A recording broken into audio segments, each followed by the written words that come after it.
Welcome to PC Error Detective. In this video, we will show you how to fix PC Wi-Fi can't connect to this network. Don't forget to hit that subscribe button for more helpful guides. Method 1. Give your Windows a fresh start by restarting it. Simply click the Start button, then the power icon, and select Restart. It's a quick potential fix that can sometimes do the trick.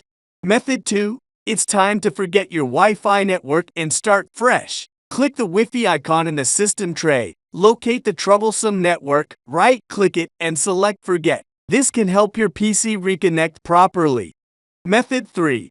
Airplane mode isn't just for flights. Toggle it on and off to reset your wireless connections. Click the Wi-Fi icon, select airplane mode, wait a moment, then turn it off again. This simple action can often resolve connection issues.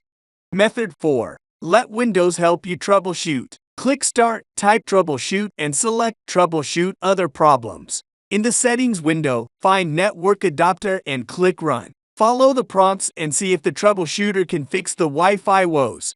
Method 5. Sometimes, it's best to let Windows handle your IP and DNS settings. Click Start, go to Settings, and navigate to Network and Internet.